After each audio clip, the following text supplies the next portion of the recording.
Olá pessoal, tudo bem? Sejam muito bem-vindos a mais um podcast da Conexo.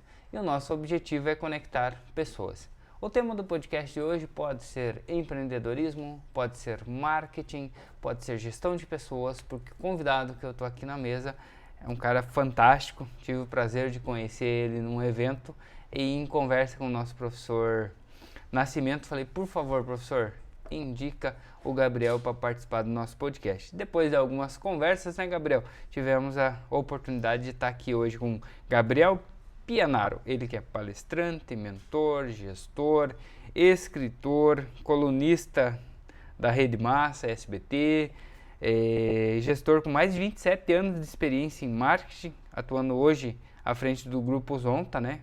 O Rede Condor.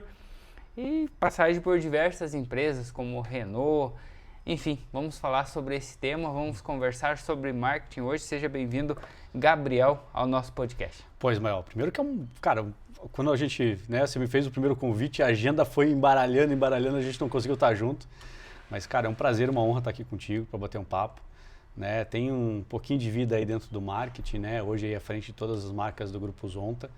Né, cuidando da parte de marketing, comunicação e branding das marcas. Depois a gente fala um pouquinho do tamanho de que é essa empresa, né? E vai ser legal, poxa, eu estou muito feliz de estar aqui contigo para a gente bater um papo, falar um pouquinho de marketing, de gestão, de pessoas, que é aquilo que a gente vive diariamente, né? Eu brinco até com a nossa diretoria, com sócios e com a própria equipe, né? A gente fala de marketing, mas às vezes 50% ou mais do nosso dia é voltado à gestão das pessoas dentro das nossas equipes, né? E dentro dos nossos negócios, né, para os empreendedores. Então é sempre gostoso falar sobre esse tema. E é legal, Gabriel, obrigado, né, por estar aqui com a gente, por disponibilizar teu tempo depois de um dia de trabalho, né? E a gente sabe que é intenso.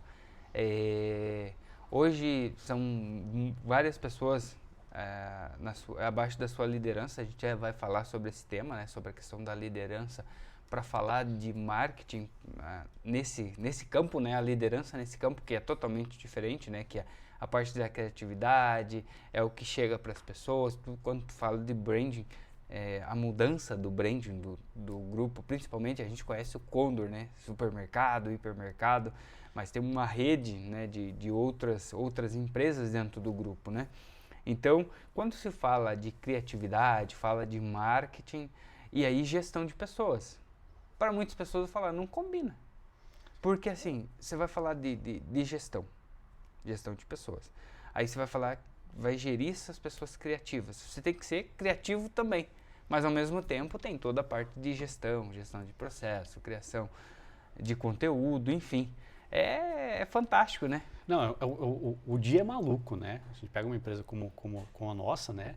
A questão da criatividade junto à gestão de pessoas. Hoje a gente pega, até vou fazer um adendo, né? A IA nos ajuda muito em criatividade. Vou falar, por exemplo, para nós no dia a dia, ela é uma pequena parcela do dia pequena. Porque quando eu falo de vários negócios, por exemplo, vou pegar o próprio Condor, a rede Condor de supermercados, ela tem características de marca e de guerrilha de ofertas que a IA não consegue me entregar. Não. Essa interpretação de entender e compreender o nosso consumidor, por exemplo, do Condor, né, para que eu possa realmente falar com todos eles, cara, a IA não me entrega. Agora, as pessoas me entregam. E pessoas entendem de pessoas. Então, para que eu possa fazer com que a equipe trabalhe com criatividade, tenha criatividade, compreenda, ela precisa entender das pessoas que são os nossos clientes e eu preciso entender das pessoas que fazem parte da minha equipe, para que eu possa fazer e brincar com eles com criatividade, porque eu brinco com eles. Eu falo que assim, a gente, até o dia a dia nosso, ele é de brincar o tempo todo. Né? O ambiente tem que ser descontraído, porque o marketing tem muito disso, né? Mas não é Google. Porque varejo a velocidade é absurda. A luz, né? Não, o meu concorrente lançou uma oferta na hora do almoço, às 4 horas da tarde tem que estar cobrindo essa oferta. Caraca, em todos os canais. Guerrilha mesmo, Gabriel. É uma loucura, é literalmente uma loucura. Então, mesmo com esse volume, a criatividade tem que estar andando todos os dias. A minha equipe até brinca assim comigo, né? Alguns coordenadores dentro da equipe falam assim, quando o Gabriel entra sorrindo demais, ou ele começa a chamar todo mundo, nossa, lá vem coisa nova. Caraca. Mas vamos lá, queria voltar um pouquinho no tempo. Por que a escolha de marketing para a carreira? Puta, essa história é legal. Essa história é gostosa. Eu queria Adoro voltar, eu contar. falei, cara, eu comecei daqui, mas eu gosto de ouvir a história da pessoa. Não, olha só.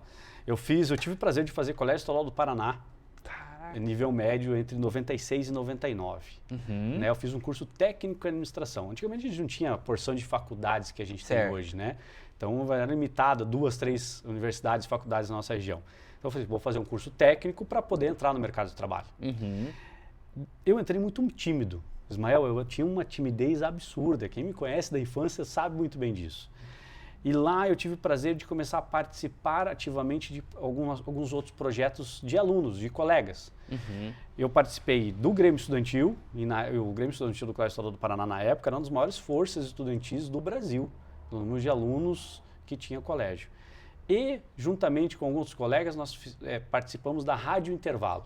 Rádio Intervalo. A Rádio Intervalo foi a primeira rádio estudantil em um colégio público no Brasil. Esse rádio, inclusive, o projeto dessa rádio foi assinado por Itamar Franco, na época que era presidente da República. Era uma rádio que funcionava dentro do colégio, com caixas de som, né? Como hoje a gente tem dentro de um supermercado, por exemplo. Certo. Mas dentro de um colégio não existia. Na época foi feita uma gincana, nós fizemos uma gincana de cursos versus cursos. E nós conseguimos arrecadar um valor em dinheiro que nossa rádio tinha mais equipamento que muita FM em Curitiba não tinha. Uhum. Caraca, isso dentro de um colégio. Dentro de um colégio, que é o, né? E o Estado do Paraná é uma autarquia do Estado do Paraná, né? Uhum. E a diretora acompanhava muito o dia a dia da rádio, porque eram crianças, né? Nós éramos, né, adolescentes cuidando de uma rádio. E um dia ela questionou qual que era a função de cada um dentro da rádio. E ela me questionou, Gabriel, o que você quer fazer? Caraca. E eu estava no segundo ano do ensino médio técnico, e eu não sei. Dela, apesar das suas timidez, você é um estrategista, dentro no Grêmio quanto na rádio. Você tem entradas em todos os setores, você pensa muito na forma como você aborda as coisas. E aí ela falou assim, por que você não pensa em marketing? E ela me emprestou um livrinho de 80 páginas, que eu parei para ler. A hora que eu li aquele livro, e eu levei uns 3 meses para ler o livro, porque eu não gostava de leitura, ainda mais adolescente, né? Sim. Não quer saber de ler. Depois de ler o livro, eu olhei para mim mesmo e falei assim, caramba, tá aí, isso é algo que eu gostaria de fazer. Dali já saí correndo atrás de estágio, quando eu vi eu já estava estagiando, quando eu terminei o ensino médio eu já era analista de uma empresa em Curitiba, de marketing, e nunca mais saí da área. São 27 anos ininterruptos dentro da área de marketing. Caraca, quando faz esse caminho, né, a gente volta no percurso das escolhas, né, do porquê da escolha, né, do porquê que aconteceu. Aí você volta lá, né, foi por uma oportunidade, a gente construiu uma rádio, a gente teve uma estratégia e alguém falou para mim que eu era isso e você acreditou naquilo, pegou um livro e construiu tua carreira baseado numa dica de uma professora. Uma professora. E eu nunca mais saí da diretora do colégio, professora Dias, Adélia Dias Castelã Ribeiro, nunca vou esquecer esse nome. E dali eu fui para estagiar, porque aí eu fui estudar, pesquisar sobre agências de marketing, o que o marketing fazia. E o marketing, a gente está falando do final da década de 90, né? Não vou entregar a idade, mas estou falando do final da década de 90. O marketing ainda era muito incipiente no Brasil. Né? O Brasil vinha de década de 80 de um mercado fechado, década de 90 se abriu para o mercado, mas o marketing que nos Estados Unidos já estava, desde a década de 40, 50 já acontecendo, no Brasil não. E aquilo me chamou a atenção de uma forma, e aí quando eu comecei a entrar e entender um pouco sobre marketing nas empresas que eu comecei a trabalhar, a estagiar, eu falei, pronto, tá aí. Esse é o caminho. E olha que interessante, quando eu consegui o meu primeiro emprego efetivo como analista de marketing, eu não tinha nem começado a faculdade. Só que eu conhecia de uma ferramenta que era essencial para o marketing, que é até hoje, a tal da planilha do Excel. A planilha do Excel é uma ferramenta essencial para o marketing? Sim, eu preciso trabalhar indicador o tempo todo. O marketing ele é baseado em indicador. Eu tenho o lado criativo, que aí o publicitário, o designer vai atuar em cima da estratégia que a gente elaborou, mas eu preciso de indicador. Caraca, você me trouxe agora uma reflexão. Eu amo Excel. Eu construo algo como estrategista, consultor estratégico, eu construo algo em dados, né? Então, hoje eu estou fazendo consultoria para uma rede de pizzarias e a gente precisava de uma promoção para trazer o meu cliente de novo para dentro do estabelecimento, porque o meu cliente saiu e começou a pedir delivery. Delivery.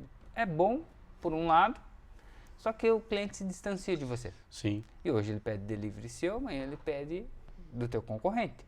E você não tem como medir isso. Não tem nem como acompanhar, né? Então a gente criou uma promoção para trazer o cliente para dentro do estabelecimento. Tá, beleza. Ah, tranquilo. Qual que foi a ação? Eu ligar para o meu cliente. Tinha uma base de 4.000 clientes.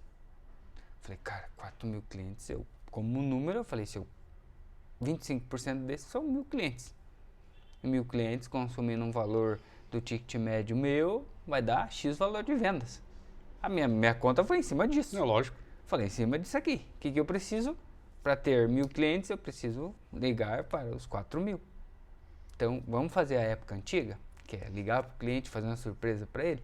Então, Gabriel, o Ismael aqui e tal, é da pizzaria tal, estou ligando para o senhor porque o senhor está participando da nossa ligação premiada. Aí, olha que legal.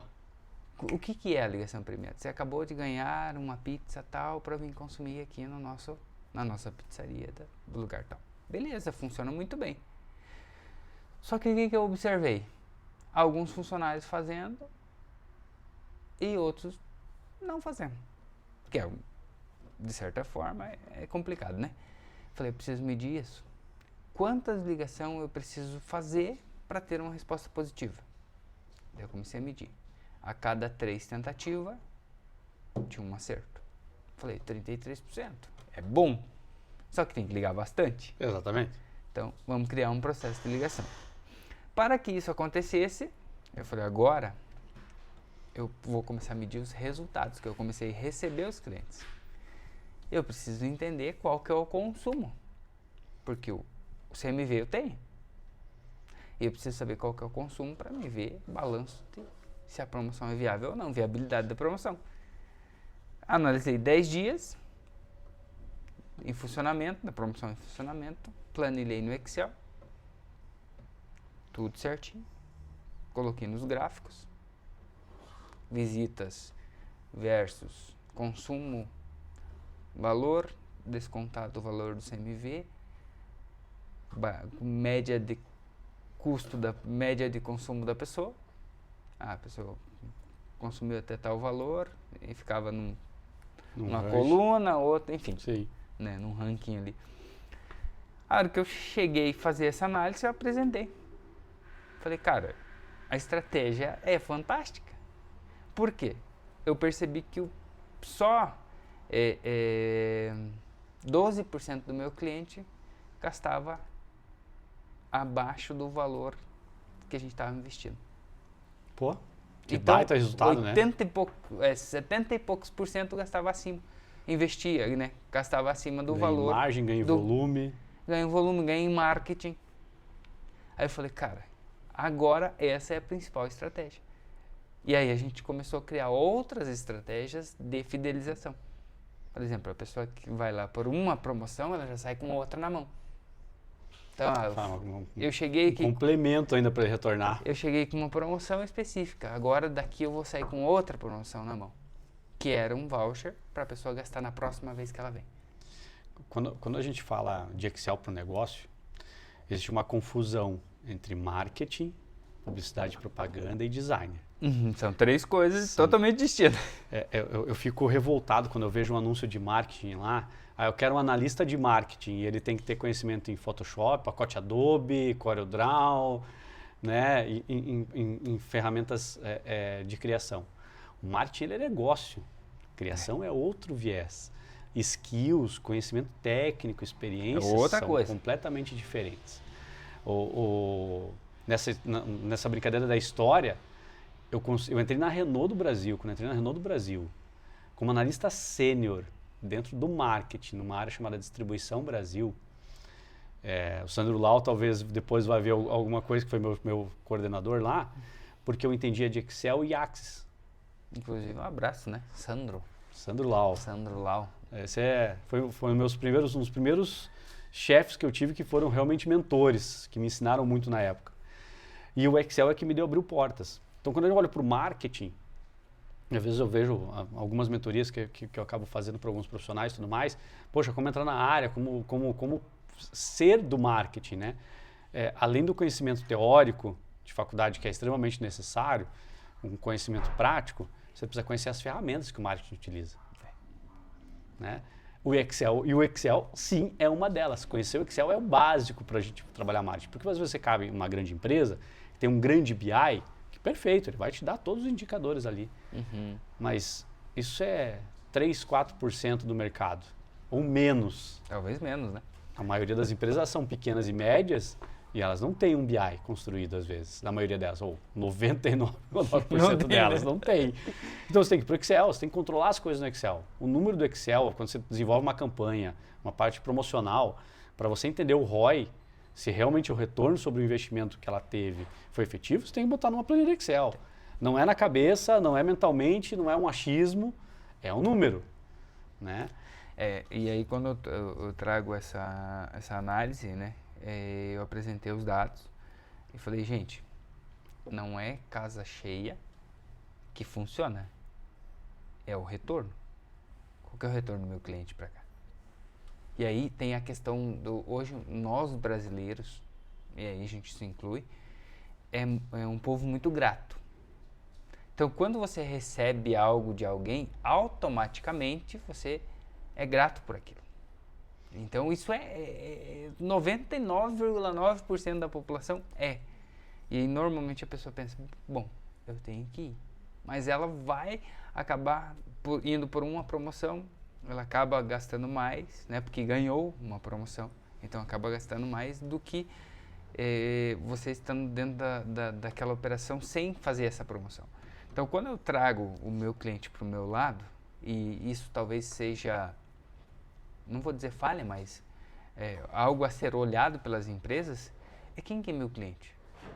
O que meu cliente compra? Qual que é o comportamento dele dentro do mercado? Vocês no mercado, inclusive, que nem, por exemplo, posto de combustível é commodity, a pessoa precisa utilizar, né? Mas tem a experiência do bom atendimento.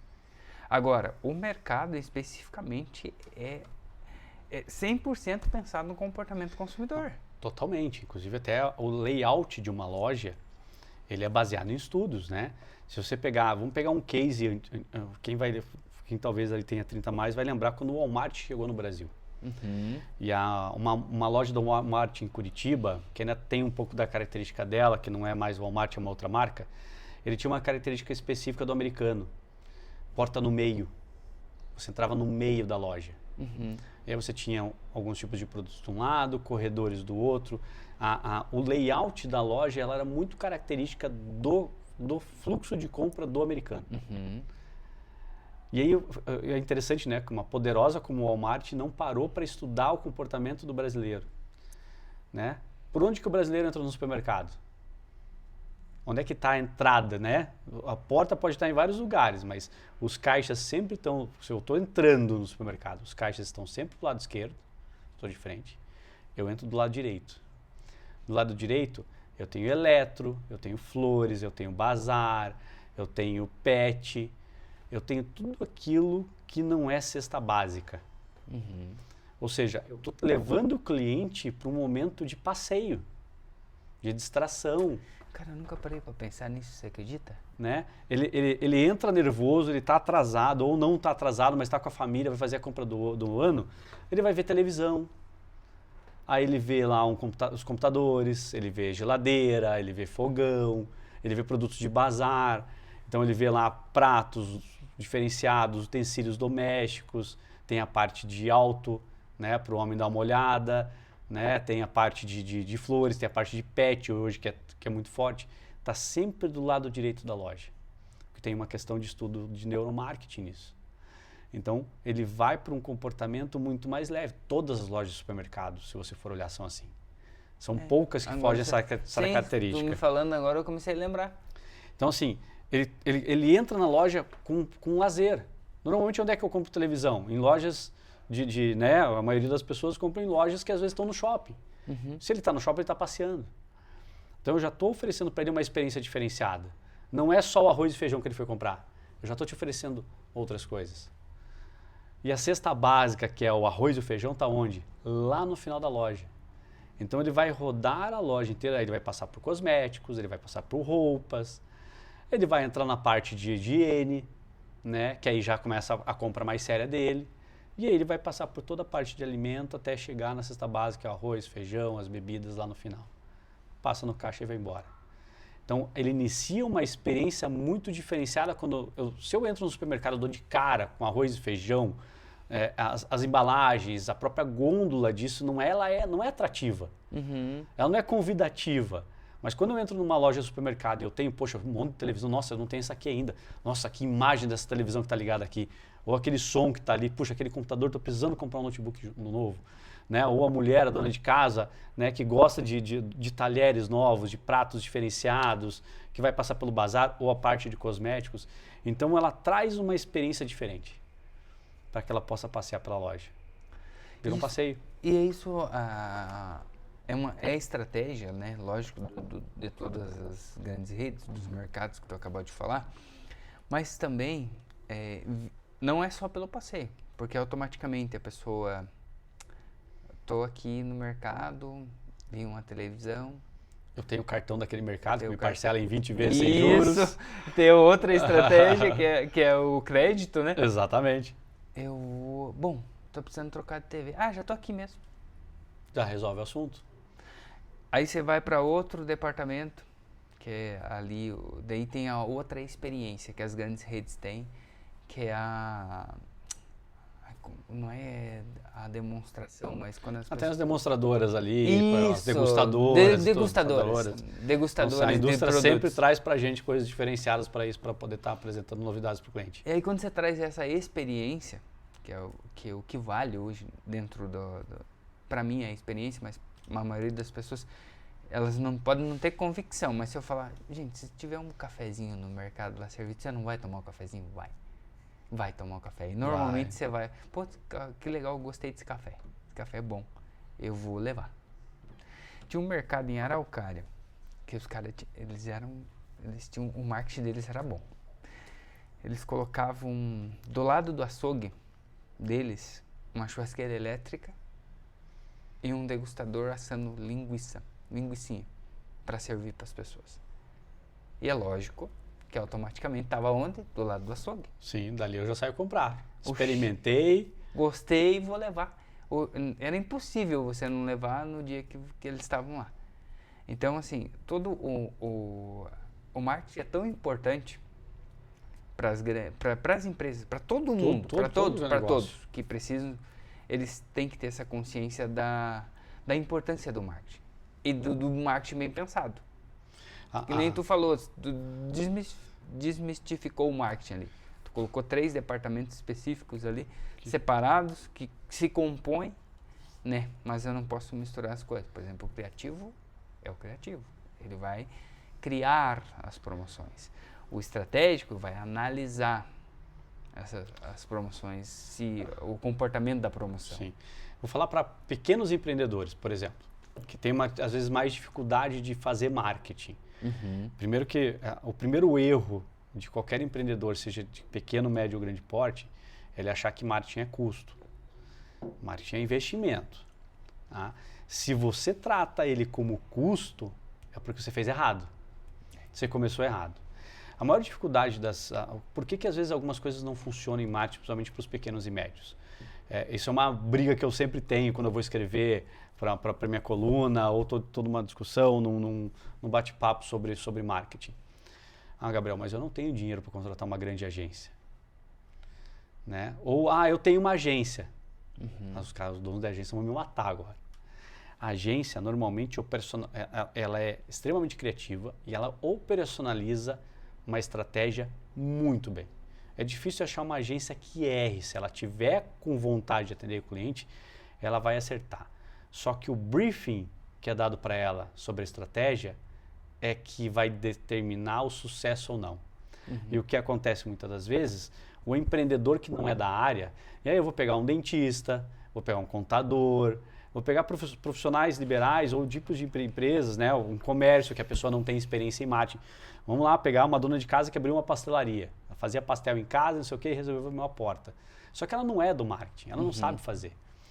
Então, busque um consultor, um mentor, para que faça essa interface desse briefing para uma agência, para um freelancer, porque muitas das vezes você vai fazer um discurso. Gente, a gente tem, às vezes, um problema de interpretação que acontece até nas grandes empresas.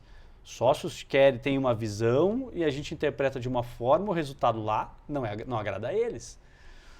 E nas pequenas é a mesma coisa. Então, poxa, você vai buscar um profissional, um freelancer, você vai fazer do marketing, primeiro, não é uma crítica, mas fuja dos mentores loucos que tem no Instagram.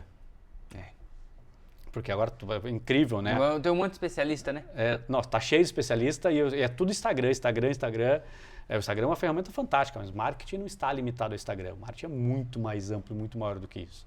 Então, primeiro foge desses especialistas oportunistas do Instagram, né? Não vou citar aqui um Pablo Marçal da vida, que não é o caso, mas fuja disso. Vá buscar um profissional que seja formado, que tenha história, que tenha um bom currículo, que tenha um LinkedIn onde você possa consultar onde as empresas ele trabalhou, para quem ele já prestou serviço. Vá buscar referências sobre essa pessoa nos seus outros clientes para que você possa dizer assim, poxa, legal, não, esse aqui já trouxe bons resultados para outras empresas. E, gente, quando você tem uma agência que atendeu alguns clientes, você pedir a indicação para você ligar para aquele cliente para saber o resultado, gente, é extremamente importante porque você está colocando o teu dinheiro no investimento. Então, faça essa interface. Poxa, vou contratar uma agência, um freelancer. Me dá suas indicações aqui, mas a indicação não é a esposa. A indicação não é o sobrinho. A indicação não é o Instagram dele que está cheio de gente. O Instagram, se ele está cheio de seguidores ou não no Instagram, não interessa. Eu quero saber a pessoa real. Eu vou ligar para o cliente dele e saber, e aí, como é que foi a experiência? Com esse profissional freelancer ou com essa agência? E aí você vai entender se ele vai realmente suprir suas expectativas. Quando trazendo a ideia de agência, né? Quando a gente foi construir o nosso projeto, eu tinha... E aí você vai de conhecimento, né? Também tem a questão de conhecer. Eu trabalhei por 8 anos no Araucária Aquapark, o maior parque aquático de Nossa, eu estudei Curitiba. Com o fundador, esqueci o nome dele, faleceu? Carlinhos. Eu estudei com ele, fiz faculdade com ele. Trabalhei 8 anos com ele. E assim, era o padrão de pessoa assim, fora da curva. Era o cara que pensava no futuro. Você estava lá na faculdade? E aí, quando ele estava fazendo faculdade, inclusive, eu já trabalhava com ele. Foi eu comecei a trabalhar em 2010 com ele. Então, eu acho que ele fez na média 2011, 2012. Eu fiz os meus 2 últimos anos de faculdade com ele, porque eu já tinha feito faculdade antes, tranquei, eu viajei do Brasil inteiro, uma agência que eu trabalhei durante muito tempo. Você estudou com a Noemi também, não? Estudei com a Noemi. A Noemi também trabalhou comigo um tempão, né? Continua ainda no Araucária Aquapark. E aí, fazendo esse link, né? A agência Vulgata, que hoje é a nossa agência, a maior agência de marketing do Brasil, que hoje atende mais de 200, 300 clientes aí, voltado para gastronomia, né? Sim. Então, eles atenderam a gente no Araucária Aquapark. O trabalho foi fora da curva, quando se fala em rebrand de marca, estrutura de cores, tudo. Foi construído completo. Daí, quando eu tive a oportunidade, conhecer o Eliseu e a Fran, daí eu falei, bom, um dia eu ainda vou trabalhar com essa agência, porque eles são muito bons. E a gente teve uns resultados excepcionais no Araucária, porque tudo é percepção do cliente, o estudo das cores, enfim, muita coisa boa. Aí eu falei, bom, mas precisa ter um projeto que justifique o investimento, né? E aí eu fui trabalhar numa outra empresa e apresentei e tal, só que não era a visão da empresa. E passado um tempo a gente teve a oportunidade de abrir uma empresa que fosse voltada para soluções, que aí nasceu a Conexo Empresarial. Só que a Conexo nasceu assim, eu tinha uma ideia, apresentei para as pessoas, para os investidores, para os amigos, vamos montar um grupo de soluções, vamos resolver os problemas das empresas, ninguém gosta de resolver problema, tá tudo certo. Vamos colocar lá grupo Inove Negócios, que é um grupo voltado para inovação e tal. Trouxe a ideia, apresentei para o Eliseu, para a Fran, marquei uma reunião, foi fantástico. Aí quando ele foi pesquisar o nome, já tinha milhões de Inove.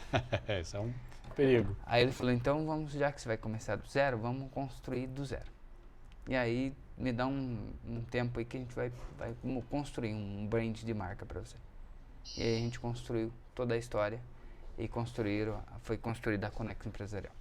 Com brand, com cores, com o nosso X aqui de conexões, de certo, toda a estrutura. E quando a gente trouxe a ideia do podcast eu era um cara extremamente tímido. Você falou da timidez, eu me identifico. Eu era um cara extremamente tímido. Eu não gostava nem de foto, pra você ter ideia. E aí a gente teve toda essa estrutura de começar a construir isso. Então a gente começou ali, faz uma coisa, faz outra. Aí ele falou, eu topo o projeto, mas você vai ter que vir pra frente da câmera. Eu falei, meu Deus. Mas como o projeto já estava encaminhado, falei, agora já não tenho mais... Não tem saída, né? Não tenho mais saída, agora eu tenho que fazer, eu tenho que vir. E vim, graças a Eliseu, né, que me incentivou, vim pra frente da câmera e hoje eu consigo conversar com as pessoas, consigo aprender, consigo, digamos assim, conectar, né? Porque o nosso podcast, ele conecta a pessoa que está precisando. Então, assim, quando você fala de agência, a indicação, né? Por ser nosso parceiro e por conhecer do nosso projeto. É uma agência especializada, só para não ficar no ar, né? Sobre a agência, eu trouxe essa ideia da nossa agência que construiu o nosso projeto, hoje o projeto do podcast. Tanto que, como Condor, por exemplo, nós temos 2, 3 agências atuando com a gente. Eu não tenho como fugir disso. Né? Então, apesar de ter uma house com mais de 70 colaboradores dentro 70 colaboradores? Marketing como um todo, somos 4 gestores, né, que cuidam de partes diferentes, mas dentro do marketing são praticamente mais de 70 colaboradores dentro do marketing da rede, que atende toda a rede. Mas eu preciso da agência. A agência ela é criativa, a agência ela está muito mais às vezes antenada quanto a algumas coisas novas, porque eu estou na operação do dia a dia de uma grande rede. Eu não consigo olhar para tudo. A agência me traz elementos, porque ela está atendendo um cliente do varejo, ela atende uma indústria, ela atende um serviço. Então ela soma muito. Eu não tenho nada contra a agência, muito pelo contrário, eu preciso da agência. Sim. Mas o briefing para a agência, se ele for errado, o resultado é ruim. Aí que a gente entra na nossa conversa ali, por que a IA não te atende? Porque a IA não vai entender o meu briefing. Isso, como exatamente. essência. Você vai colocar o briefing ali, mas ela não é especializada, ela é dados. Não, ela vai me trazer, às vezes, coisas fantásticas, que podem me ajudar a construir algo maior depois. Complementar. Mas ela não desenvolve. Até trazer para todos vocês esses vídeos no Instagram pagos, no TikTok, de que construa sua estratégia de marketing com uma ferramenta de IA, a gente fuja disso. A IA vai complementar, vai te ajudar muito, mas ela vai ser construída por pessoas. Agora, nós precisamos entender de IA para poder utilizar a ferramenta para esse complemento, não para construir uma campanha do zero. Caraca, Gabriel, podíamos ficar falando a noite toda aí, porque tem muito assunto. Vai Vamos longe. ter que marcar um segundo round. Bora lá. Para a gente falar agora da gestão de pessoas, que ficou faltando. Para falar da gestão criativa nos negócios e para falar como a gestão ajuda as grandes empresas a se tornarem maiores ainda. Então faltou tempo para a gente falar dos temas, mas a conversa estava maravilhosa. Estou à então vamos ter que marcar uma próxima Vamos contigo embora. aí. Conte comigo. Quero te agradecer pela participação aqui no nosso podcast hoje, pela Soma, por estar com a gente, por contribuir com o nosso projeto. Foi fantástico falar contigo. Realmente a gente mergulha e vai indo. A própria minha equipe, algumas pessoas, alguns chamam de workaholic, né? Eu não sou um workaholic, eu sou apaixonado pelo que eu faço. Eu tenho prazer de trabalhar com marketing. Todos os dias que eu saio de casa para trabalhar, eu saio realmente feliz porque aquilo para mim é uma realização do que a gente entrega. Quando a gente constrói as campanhas, por exemplo, dentro do Condor, as campanhas gigantescas que uma rede dessa constrói, e você vê no ponto de venda, você vê o comercial na televisão, você escuta no rádio, você vê acontecendo, o prazer disso é imenso. Então, cara, é um prazer estar aqui contigo. Foi uma honra participar desse episódio. Fico à tua disposição, cara. Vamos marcar o segundo, vamos marcar o terceiro. Fico total disposição para a gente continuar batendo um papo. Que legal. Gabriel, eu queria que você deixasse uma mensagem que vai passar num telão mundial, traduzido em diversas línguas, para todos os povos. Qual que seria essa mensagem do Gabriel? O Gabriel, o Gabriel Pianaro, como mensagem, eu digo para vocês assim, que talvez seja até um trivial que o mercado gosta de dizer, mas faça aquilo que te dá tesão de sair de casa. Trabalhe com aquilo, busque a profissão, se você precisa mudar a tua área de atuação, mas faça aquilo que te dá tesão de fazer, de sair de casa e realizar. Independente da área de atuação, eu acho que é aí que você se torna uma pessoa completa. Isso aí. Obrigado, Gabriel, pela participação aqui no nosso podcast. Já ficou marcado, então, ao vivo, não tem como voltar atrás, né? Bora lá. Ficou marcado os próximos episódios. Em breve teremos mais Gabriel Pianaro aqui no nosso podcast, falar de marketing, falar de gestão de pessoas, que nem deu tempo de falar de gestão de pessoas. Então, para quem está aguardando sobre gestão de pessoas, aguarde um tempinho que ele vai voltar aqui e falar com a gente. Gente, agradecer a todos vocês que estão nos acompanhando aqui, que somam o nosso projeto a cada dia. Agradecer a agência Vulgata, que faz esse projeto acontecer a cada passo, que caminha com a gente há quase 3 anos, mais de 200 episódios de conteúdos incríveis para vocês que estão nos acompanhando aqui. Então, quer conhecer um pouquinho do trabalho? Agência Vulgata no Instagram. Conhece um pouquinho do trabalho deles. Se precisa de uma agência levar para sua empresa, é a agência Vulgata que vai construir para você também um conteúdo incrível, conforme a gente estava conversando aqui, inclusive com o Gabriel, falando sobre agência. Dado o recado, não esquece de seguir a Conexo _empresarial no Instagram, Conexo Empresarial no YouTube, maratona nossos episódios lá, mais de 230 episódios já disponível para vocês acompanharem, curtir, comentar, enviar para os amigos e aprender. Esse é o nosso propósito. Um abraço a todos e até o próximo podcast.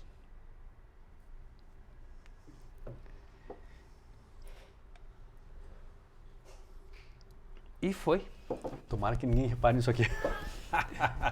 Ui, tem o Condor lá. Ouro fino. Ouro fino é nossa. Ouro fino de vocês? É ouro fino do Condor. Tem que trazer um patrocínio lá.